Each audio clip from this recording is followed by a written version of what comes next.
I agree on. We're in total agreement on the need to address ultra-processed food, to reduce obesity.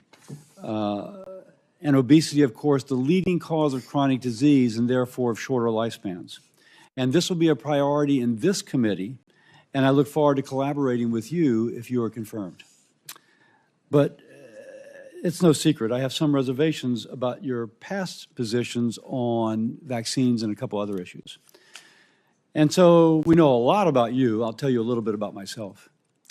Before I entered politics or even thought about running for office, I practiced medicine for 30 years, working in public hospitals in California and Louisiana, specializing in liver disease, caring for those who otherwise would not have had a specialist. If you will, dedicating my life to saving lives, that is, being a doctor. Now, there is a moment in my career that really informs me now. In the early 2000s, I was loading a patient onto an air ambulance, an 18-year-old young woman, to go to get a liver transplant from acute liver failure due to hepatitis B. Barely an adult, her entire life ahead of her, all the hopes and dreams she might want, the children, the grandchildren, the future generations, wiped away if she did not get to the LSU hospital in Shreveport for an emergency transplant. Now, the transplant, an invasive, in 2000, $250,000 surgery that had a 5 to 10% mortality rate, but even if she survived, would leave her with a liver transplant and hospital bills every year of $50,000. And as she took off, it was the worst day of my medical career, because I thought $50 of vaccines could have prevented this all. And that was an inflection point in my career. And since then, I've tried to do everything I can to make sure I never have to speak to another parent about their child dying due to a vaccine-preventable disease. So I worked with community and business leaders to form a public-private partnership in the capital region of Louisiana. We vaccinated 36,000 children for hepatitis B, and since the CDC and the ACIP have recommended universal vaccination for children, the number of acute hepatitis B cases in our country has declined by almost 90%. So as a physician who's been involved in immunization programs, I've seen the benefits of vaccinations. I know they save lives. I know they're a crucial part of keeping our nation healthy. Now, Bobby, I've learned you got a tremendous following. My phone blows up with people who really follow you. And there are many who trust you more than they trust their own physician. And so the question I need to have answered is, what will you do with that trust? Whether it's justified or not, and you may not want this to be the case, but I have constituents who partly credit you for their decision to not vaccinate their child. Now, that's a real conversation. And I'm hearing from them, and they want you confirmed. Now, you're going to tell us this week, as you did, I think you'll tell us today, as you did in Finance Committee yesterday, that you're pro-vaccine. So what will you tell the American mother? Will you tell her to vaccinate her child or to not? Or to have a conversation with her doctor, but for many that will be permission to not vaccinate their child. We know that to be the case.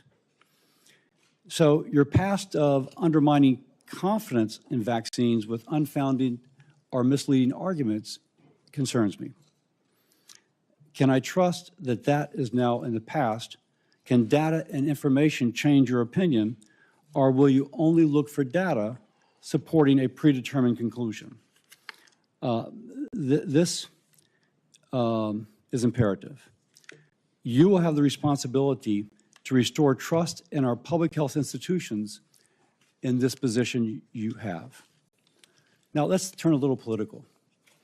I want President Trump to be successful. It's important for our country.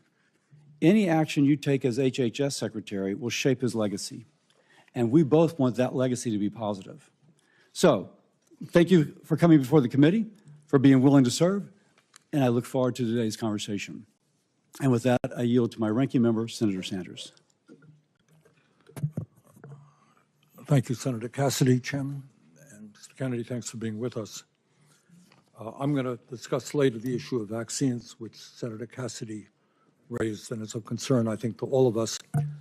But before I go there, I wanted to congratulate you, in a sense, for the phrase, "Make America Healthy Again." I think that is a cry that all of us, a goal that all of us share, because as you have indicated, we're a very unhealthy society. We are the richest country in the history of the world, and yet we rank far below every other major country in terms of our life expectancy. That's outrageous. To me, equally outrageous is if you're working class in this country, you're going to live 6 or 7 years shorter lives than if you are rich. In America today, 68,000 people die every year because they can't get to a doctor. They can't afford to get to a doctor. You pointed out yesterday the outrageous cost of healthcare in America, 2 or 3 times more than other industrialized countries are paying. Unbelievably, in this country, hundreds of thousands of people who deal with cancer, struggling for their lives. You know what happens to them? They go bankrupt. They deplete their lives' savings. In other words, when we talk about making America healthy, you got to talk about a broken, corrupt healthcare system. Your uncle, President Kennedy, your father, Bobby Kennedy, great senator from New York, your uncle sat right now where Senator Cassidy is sitting, chairman of this committee. All of them did what I think is the right thing. They said healthcare is a human right. They looked all over the world. They saw every other major country guaranteeing healthcare to all people, whether they're rich or poor, young or old. So I'm not quite sure how we can move to making America healthy again unless we have the guts to take on the insurance companies and the drug companies and guarantee healthcare to all people. I'll be asking you a question about that. Lowering the cost of prescription drugs. How do you make America healthy again if 1 out of 4 people in this country cannot afford the price of prescription drugs, which is far higher in America than any other country on earth? Under President Biden, we made some progress, and this committee played an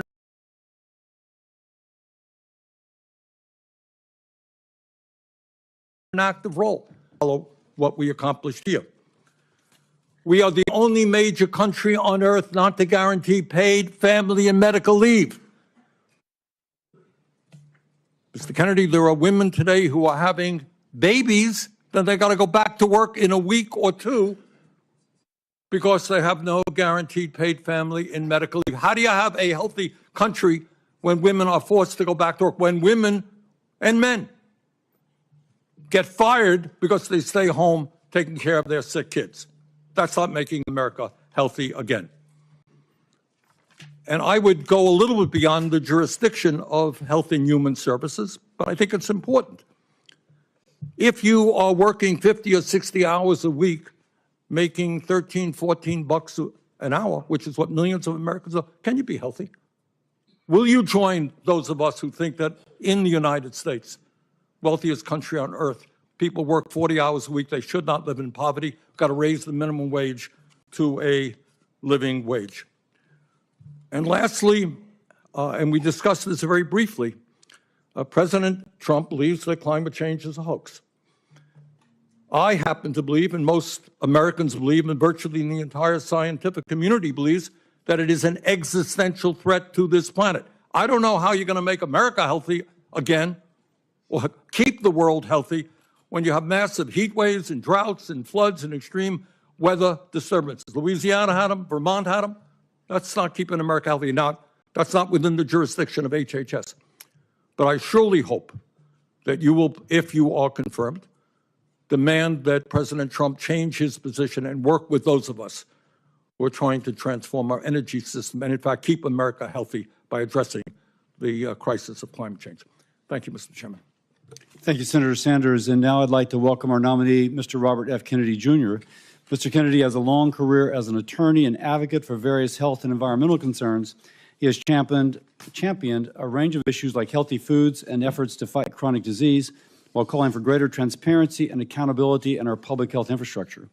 Mr. Kennedy has an important opportunity to reform the department and to restore trust in our federal health agencies.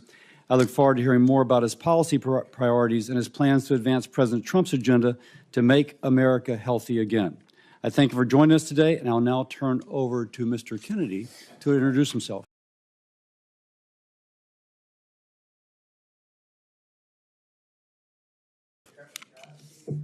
Is your microphone on? Is your microphone on? Microphone on? Is your microphone on? Thank you, Chairman Cassidy. Thank you, Senator Sanders. Ranking members and Ranking Member Senator Sanders and other members of this distinguished committee, Cheryl and I were heartbroken last night to learn of the tragic accident that took so many of our fellow Americans, including our service members. We are in an apartment where we were able to see the rescue operations from our window. Senator Marshall, please know that I will continue. There you are. I'll continue to pray for you, as I texted you last night, for those who were lost, who called your state home, as well as Senators Kaine and also Brooks. We appreciate the first responders and local officials who are working so hard. May God continue to be with us all who are impacted and those who continue to help with the recovery. I'm humbled to be sitting here today as President Trump's nominee to oversee the U.S. Department of Health and Human Services. I want to thank President Trump for entrusting me to deliver on his promise to make America healthy again. I'm grateful to have my family here once more with me. I want to introduce my wife, Cheryl, my daughter, Kik, my son, Bobby, my daughter-in-law, Amaryllis, and my nephew, Jackson Hines. I want to thank them, as well as the many members of my large extended family, for the love they have so generously shared. I want to particularly thank you, Mr. Chairman, for the time you've spent with me and the times we've talked in person and by phone. I greatly admire your passion for public health and your commitment to science. And this committee is blessed to have a medical doctor at the helm and two other medical doctors, Dr. Marshall and Dr. Rand, on the committee. I explained yesterday to the Finance Committee that my journey into the issue of health began with my career as an environmental lawyer, working with hunters and fishermen and mothers in the communities and small towns along the Hudson River. I learned that human health and environmental health are intertwined and inseparable. The same chemicals that kill fish also sicken human beings. Today, Americans' overall health is in grievous condition.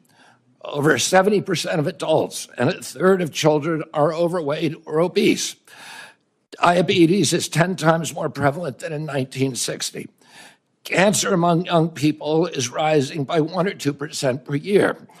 Autoimmune diseases, neurodevelopmental disorders, asthma, Alzheimer's, ADHD, depression, addiction, and a host of other physical and mental health conditions are all on the rise. The United States has worse health than any other developed nation. Yet we spend more on health care, sometimes double, sometimes triple, as other comparable nations. Last year, we spent $4.8 trillion, not counting the indirect costs from missed work. That's almost a fifth of GDP. It is tantamount to a 20% tax on the entire economy. No wonder America has trouble competing with countries that pay a third of what we do for their health care and yet have a healthier workforce. But I don't want to make this too much about money. It's the human tragedy that moves us to care. President Trump has promised to resurrect America's global strength and our leadership and to restore the American dream. And he understands that we can't be a strong nation unless we're first a healthy people. A healthy person has 1,000 dreams. A sick person has only one. Today, over half our countrymen and women are chronically ill and have only one dream. When I met with President Trump last summer, I discovered that he has more than just a concern for this tragic situation, but genuine care. President Trump has committed to restoring the American dream, and 77 million Americans delivered a mandate to do just that, due in part to his embrace and elevation of the Make America Healthy Again movement. That movement, led largely by Maha moms from every state, many of whom have traveled to be here yesterday and today. Senators, this is one of the most powerful and transcendent movements I've ever seen. The nation is ready for change and recognizes that this is a unique inflection moment. I've promised President Trump that if confirmed, I will do everything in my power to put the health of America back on track. And I've been greatly heartened to discover a deep level of care among members of this committee, both Democrats and Republicans. I came away from our conversations hopeful that we can put aside our divisions for the sake of a healthy America. For a long time, the nation has been locked in a divisive healthcare debate about who pays. Well, when healthcare costs reach 20% of GDP, there are no good options, only bad ones. Shifting the burden around between government and industry and corporations is like changing deck chairs on the Titanic. Our country will sink beneath a sea of desperation and debt if we don't change course and ask the fundamental question, why are healthcare costs so high in the first place? The obvious answer to that question is chronic disease. The CDC says over 90% of healthcare spending goes toward managing chronic disease, which hits lower-income Americans the hardest. The president's pledge is not to make some Americans healthy again, but to make all Americans healthy again. There is no single culprit for chronic disease. Much as I've criticized certain industries and agencies, President Trump and I know that most of the scientists and experts genuinely care about American health. Therefore, we will bring together all stakeholders in pursuit of this unifying goal. Before I conclude, I want to make sure this committee is clear about a few things. News reports and many in the hearing yesterday have claimed that I'm anti-vaccine and anti-industry. Well, I'm neither. I'm pro-safety. I'm pro-good science. I worked for 40 years to raise awareness about mercury and other toxics in fish, and nobody called me anti-fish. All of my kids are vaccinated. I believe vaccines have saved millions of lives and play a critical role in healthcare. Nor am I the enemy of food producers. American farms are the bedrock of our culture and our national security. I was a 4-H kid, and I spent my summers on ranches. I want to work with our farmers and food producers to remove burdensome regulations and unleash American ingenuity. MAHA simply cannot succeed if we do not have the partnership of America's farmers. In my advocacy, I've often disturbed the status quo by asking uncomfortable questions, and I'm not going to apologize for that. We have massive health problems in our country that we must face honestly. And the first thing I've done every morning for the past 20 years is to pray to God that he would put me in a position where I can end the chronic disease epidemic and protect our children. That's why I'm so grateful to President Trump for the opportunity to sit here before you today and seek your support and your partnership in this endeavor. I'll conclude with a promise to you, Mr. Chairman, the members of this committee, to the President, and most of all to the tens of millions of parents across America, especially the moms, who have propelled this issue to center stage. Should I be so privileged as to be confirmed, we will make sure our tax dollars support healthy foods. We will scrutinize the chemical additives to our food supply. We'll remove the financial conflicts of interest from the agencies. We'll create an honest, unbiased, science-driven HHS accountable to the President to the Congress and to the American people. We will reverse the chronic disease epidemic and put the nation back on the road to good health. Thank you. Thank you, Mr. Kennedy. I'll start. And for everyone's information, yesterday, finance went long. This is not the Star Chamber. This is where I think most people can get their questions out in 5 minutes. And so I'll let it go a little bit over 5, but out of deference to our witness who's already testified for 3 hours, I'll be a little tight. That said, at the end, taking the ranking member and the chairman's privilege, we will have a chance, the two of us will have a chance to ask a little bit more. And that's what you get for being a chair. So that said, let's begin. Bobby, if I may, because you said I could, you had once described yourself as pro-vaccine to me. Now, the context of what I'm about to ask is that there's multiple studies establishing the safety of measles and hepatitis B vaccine, and specifically that they are not a cause of autism. In this position, and you have previously said yes, but if you are approved to this decision, to this position, will you say unequivocally, will you reassure mothers unequivocally and without qualification that the measles and hepatitis B vaccines do not cause autism? Senator, I am not going into the agency with any. Well, that's kind of a yes or no question, because so if you're, because the data is there, and that's kind of a yes or no. And I don't mean to cut you off, but that really is a yes or no. If the data is there, I will absolutely do that. Now there is the data. Just because I used to do hepatitis B, as I've said, I know the data is there. Well, then I will be the first person. If you show me data, I will be the first person to assure the American people that they need to take those vaccines. Now, what concerns me is that you've cast doubt on some of these vaccines recently. I mean, like last few years, but the data, and I can quote some of it. The data has been there for a long time. I've been out of the game. I've been in Congress for 16 years. And this data was in large measure generated before I came to Congress. So my concern is that if you were making those claims and being so influential, I mean, your bully pulpit is incredible. With that responsibility, that you never acquainted yourself with anything that might contradict that what you were previously saying. So let me ask once more. If the data is brought to you, and these studies that have been out there for quite some time and have been peer-reviewed, and it shows that these two vaccines are not associated with autism, will you ask, no, I need even more?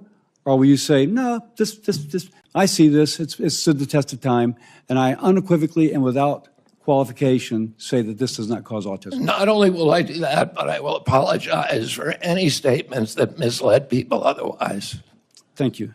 Next. And I just want to pledge to you that I will never stick on a point if somebody shows me data that says I'm wrong. I know that's an interpretation people have, but it's absolutely wrong. I am science-driven and evidence-driven. I think the concern is how persuadable people are. But let me go on because I have limited time. I'm going to hold myself to the same 5 minutes. Yesterday, Senator Bennett in Finance asked you if you had once previously made statements that Lyme disease was created as a military bioweapon, and you said you may have said that once. Do you still believe that Lyme disease was created as a military bioweapon? I've never believed that, Senator. What I said is that that we should always follow the evidence.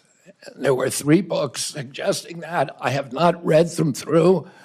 What I've said is we should always follow evidence, no matter what it says. So I never have said that definitively Lyme disease was created in a biolab. Okay. Next, again, this will be kind of a yes or no. Do you commit that you will revise any CDC recommendations only based on peer review, consensus-based, widely accepted science?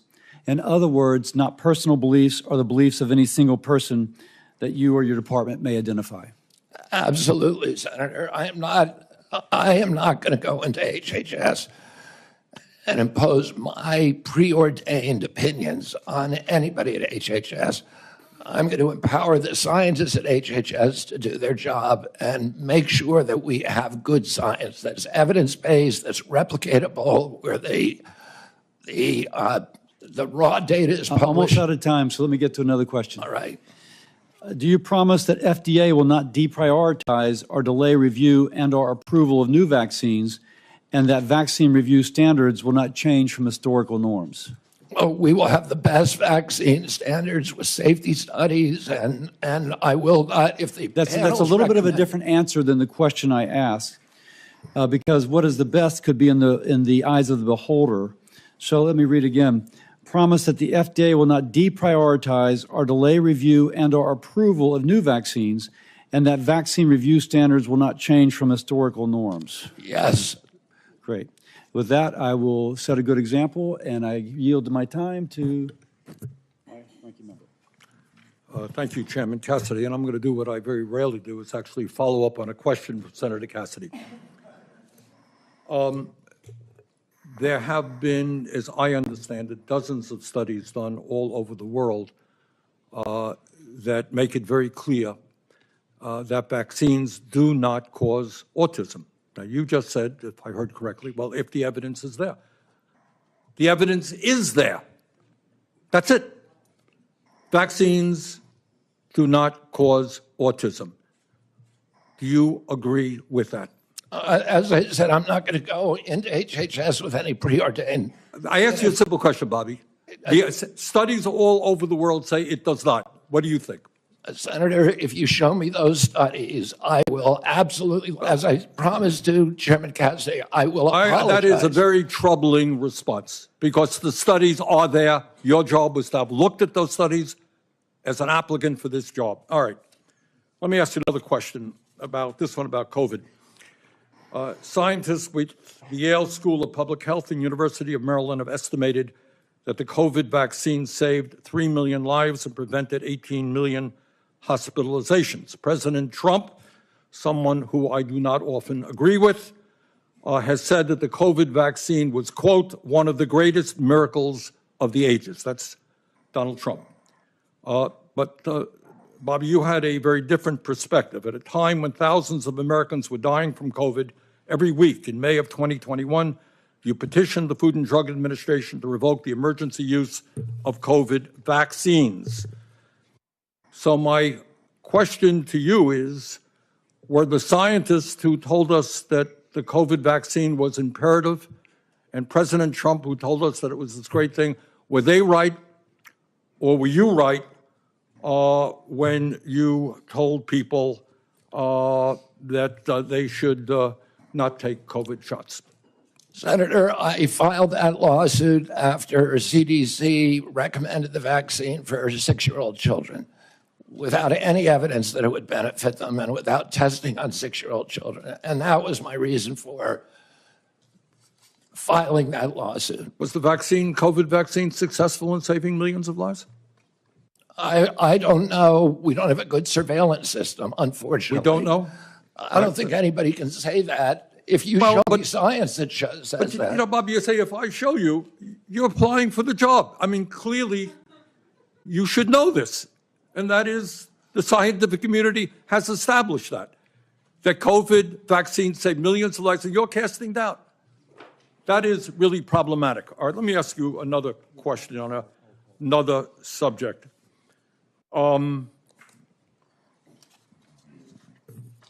My Republican colleagues and President Trump are moving toward making massive cuts into Medicaid in order to provide tax breaks for the wealthiest people in this country. As I'm sure you know, Medicaid provides health insurance to tens of millions of children, provides the funding for 2 out of every 3 seniors in nursing homes. It provides 43% of the revenue for community health centers, something I feel very strongly about.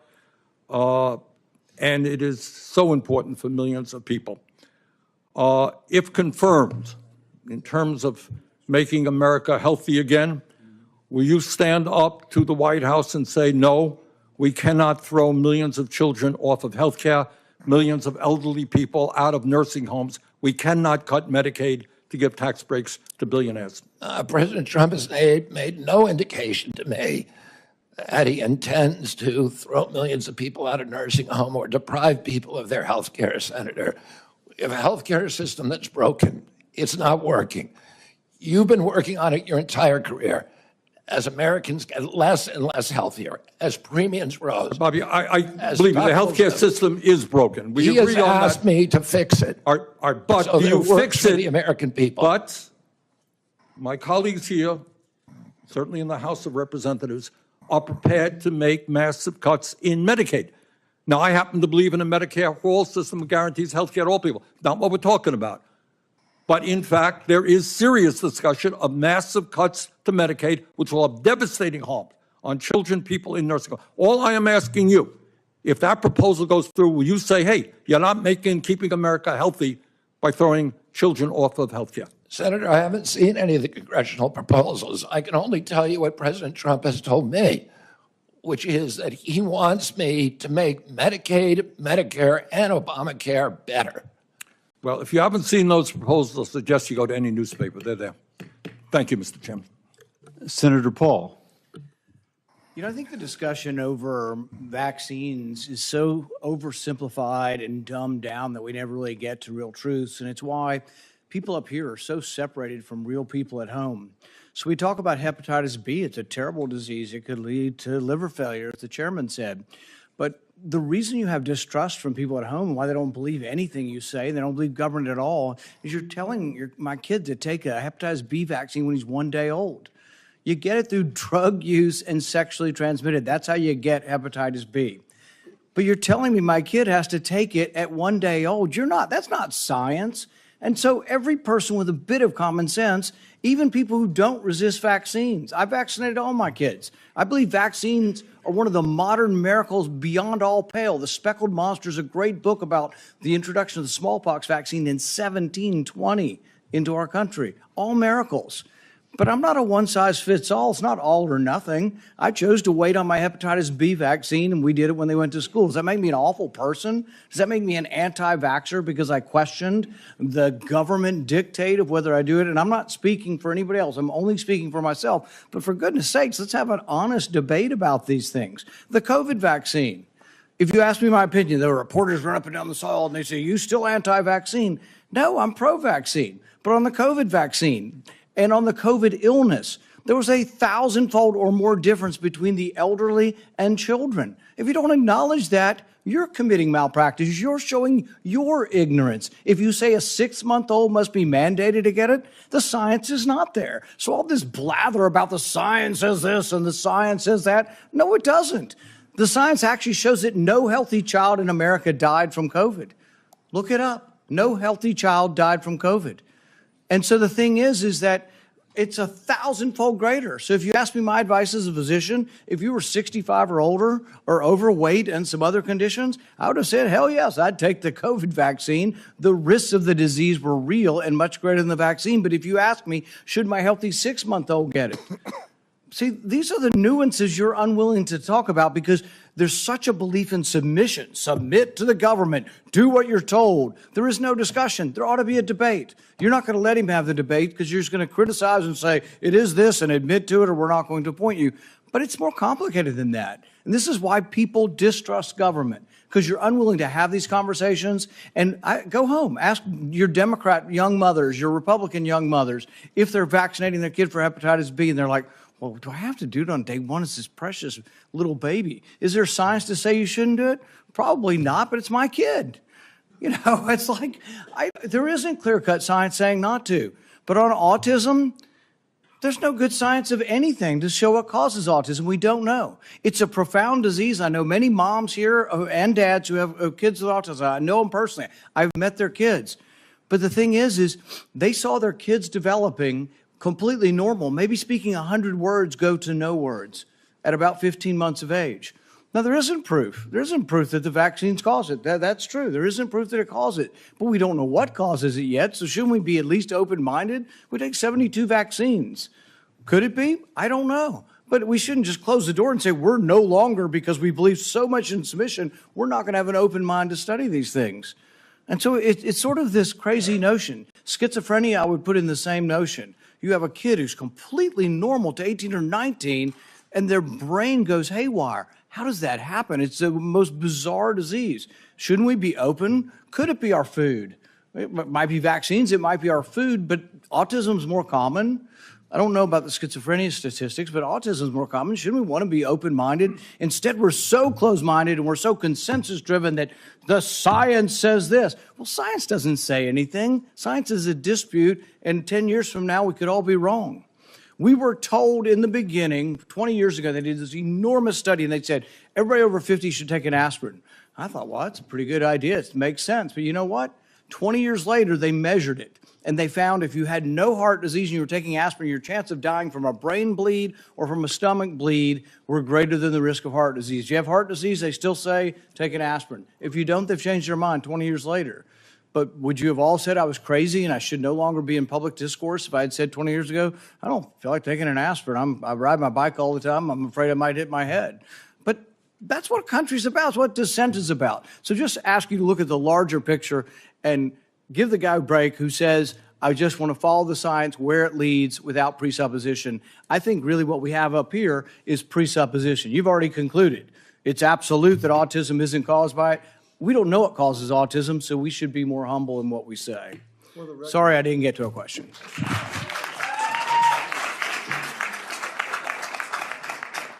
For the record, if a child is born to a hepatitis B mother, that child may have a 95% chance of becoming a chronic carrier. But if the And we child, vaccinate those people, and nobody's against that. But if the child- that's a very small percentage and I a may red herring. finish. That is not what we're talking about. 99.9% of kids don't have a hepatitis B, Mom. And could they wait a while? Could they get vaccinated 3 months or a year? Yes. So again, for the record, if the mother's hepatitis B status is known, then that can be delayed. The problem is oftentimes, or at least a significant percentage of the time, the mother's status is not known. If she's hepatitis B positive, a vaccine on day one of life prevents chronic hepatitis B 95% of the time. So it really depends upon the knowledge of the mother's hepatitis B status. And when they used to do just, okay, we know the mother's status or not, there was mothers that snuck through. Their status was unknown. We can blame the OBs, yeah, Marshall. But for the record, there is an absolute rationale for that. But you're right. If the mother's status is definitively known, that it can be safely delayed. So now, Senator Murray. Thank you, Mr. Chairman. HHS has really broad and critical responsibilities to protect and preserve healthcare and social services, from women's health to childcare to biomedical research. That's just a few. In light of last night's tragedy, I do want to express my thoughts and prayers. But it is, I think, a painful reminder to all of us that we need competent people running our federal agencies to respond when a crisis strikes. Mr. Kennedy, let me start by talking about vaccines. I think we all agree that cancer is particularly nefarious chronic disease. And the American Cancer Society reported earlier this month that women under 50 are experiencing a dramatic increase in the incidence of that disease. Fortunately, there is clear data showing that the HPV vaccine has saved lives and cut cervical cancer rates dramatically. You have called the HPV vaccine, quote, dangerous and defective, and said it actually increases the risk of cervical cancer. Do you stand by those statements, yes or no? The HPV vaccine, I brought litigation. I represented. Yes or no? I represented. Stand by your statements. Let me answer. I'm trying to, Senator. yes or no. It's a simple yes or no. I Stand by your previous statement. I litigated on that issue. I represented hundreds of young girls who felt that they were injured by the vaccine. That trial is happening right now in Los Angeles. Well, let me Those ask you. questions will be answered by a jury in that trial. You said that no loving parents would allow their daughter to receive that vaccine. If confirmed as HHS Secretary, would you recommend that parents get their children vaccinated against HPV? I recommend that children follow the CDC schedule. And I will support the CDC schedule when I get in there, if I'm fortunate enough to be confirmed. Would you recommend that parents get their children vaccinated against the measles? Yes or no? Against measles? Yes. Well, just remind everybody that parents look to our health leaders for advice on these decisions. You would be a health leader, and for the record, I would like to put into the record his previous statements on these vaccines. I do want to ask you a question about character. I still believe character matters, and I want to let you respond to this. You were accused of sexual harassment and assault by Eliza Cooney, who was first hired as a part-time babysitter by your family. When you were confronted about this accusation, you said you were, quote, not a church boy, and that you, quote, have so many skeletons in my closet. You then texted Ms. Cooney an apology and indicated you had no memory of what she described. Mr. Kennedy, I'm asking you to respond to those accusations seriously in front of this committee. Did you make sexual advances towards Ms. Cooney without her consent? No, I did not. And that story has been debunked. But why did you apologize to her then? I apologize for something else. Well, that's not my understanding. Are there, let me just ask you. All you have to read is the text which she published. It's not for that. That is not how I've read it. Are there any other instances where you have made sexual advances towards an individual without their consent? Just yes or no? No. No. Mr. Kennedy, you said that you're going to say to NIH scientists, God bless you all, thank you for your public service. We're going to give infectious disease a break for 8 years. Excuse me? You said you just said thank you for your service to our federal employees. You want to give infectious disease a break. That's a quote.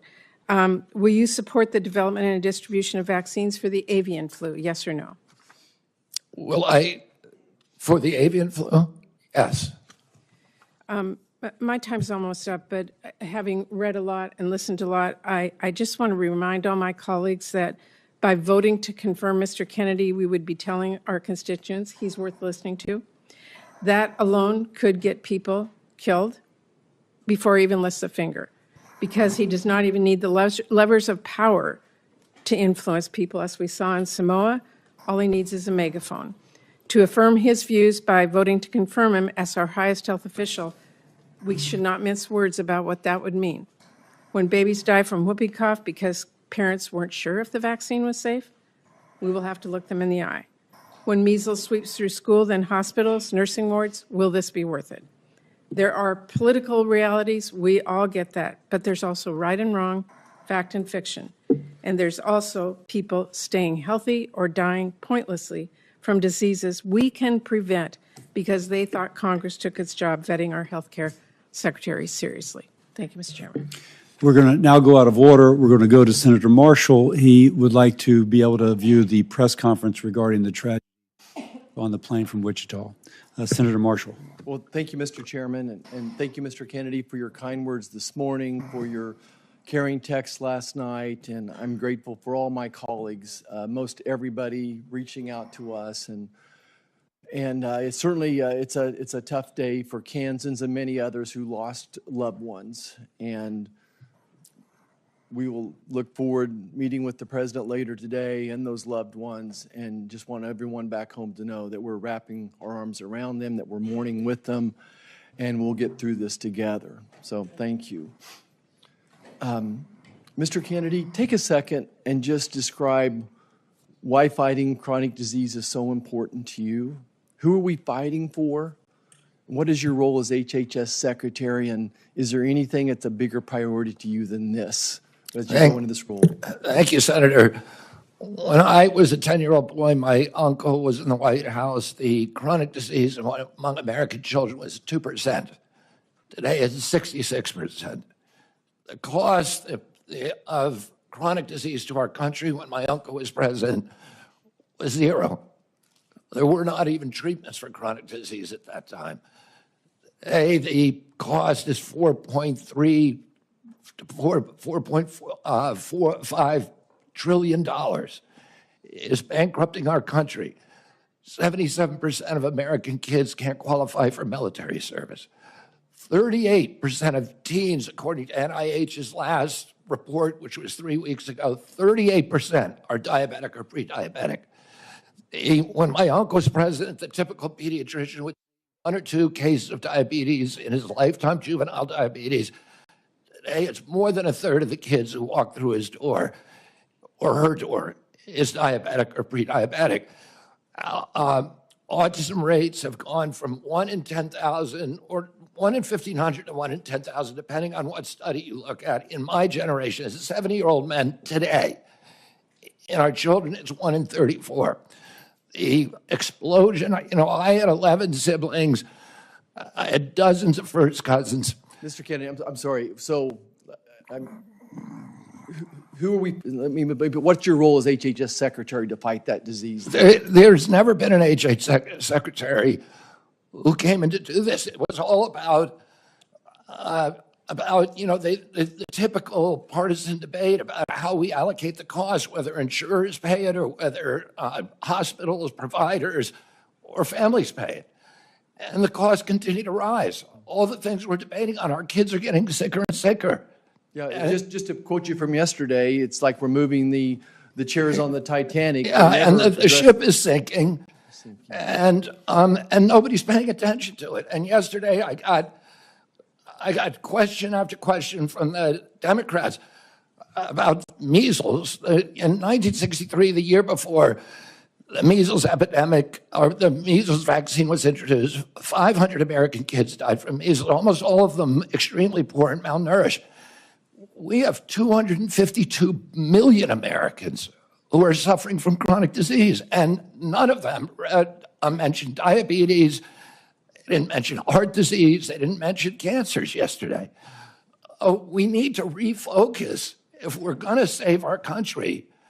This is existential. Our country is not going to be destroyed because we get the marginal tax rate wrong. Right. It is going to be destroyed if we get this issue wrong. And I am in a unique position to be able to stop this epidemic. Mr. Kennedy, I want to just contribute as one of the 3 physicians on here, and even as I listen to my friends across the aisle, my conclusion is that we have to guard the physician-patient relationship and give those parents of these kids the information. All 3 of us are going to disagree on exactly who should and shouldn't get a particular vaccine. We all recognize the incredible successes of different vaccines as well, but we have to give the American public the best information, non-biased information, and I'd love to get you to respond to that, but I have an important question for folks back home. This will be my last question. I've never seen a person whose words, written and spoken, have been so misattributed, exaggerated, sensationalized, and taken out of context. Will you just speak to my farmers and ranchers back home and tell me about your, where do they fit in this role of MAHA and how we're going to work with them and just your compassion towards these farmers and ranchers? Yeah, I mean, MAHA will not succeed without the cooperation and partnership of agricultural producers, of farmers and ranchers across this country. I was a 4-H kid. I grew up working on ranches.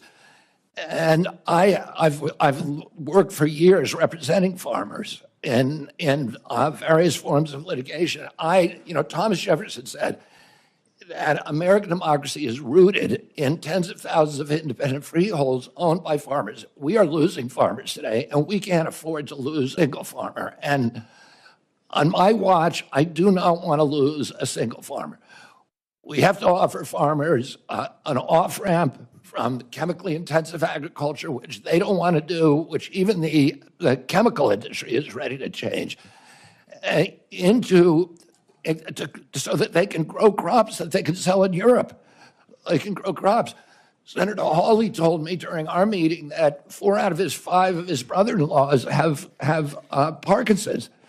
There's illness all over the farm community, and it's undoubtedly related to the intensity of chemical pesticides. Mr. Kennedy. We need to reduce that, but I'm not going to do anything coercive the farmer. President Trump was the best president in modern American history for the American farmer. The first one to see farm prices go up. He has instructed me to take care of the farmers and make sure they're full partners. Thank you. Senator Baldwin. Thank you, Mr. Chairman. Mr. Kennedy, I've been listening to the back and forth and questions, and when people have tried to pin you down, you have said... Can you speak up, Senator Baldwin? Yes, I've been listening to the back and forth, the questions, and when people tried to pin you down on a point, you said, show me the data or bring me the studies. And I want to suggest that that data is out there, and those studies are out there. And if you're going to review all the studies and the data, you're going to be doing that if confirmed, for your first year of being secretary. When we talked, we were talking a bit about vaccines at the end of our meeting, and you said really to me that there's no post-approval safety monitoring. And that led me to believe that you're not aware of the significant and ongoing safety monitoring that occurs after years of rigorous studies showing vaccines to be safe and effective. And so I want to give you the opportunity to set the record straight here.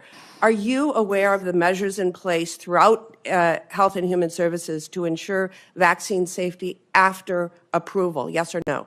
I'm aware of the VAERS system, which CDC admits it captures fewer than 1% of vaccine injuries. So you are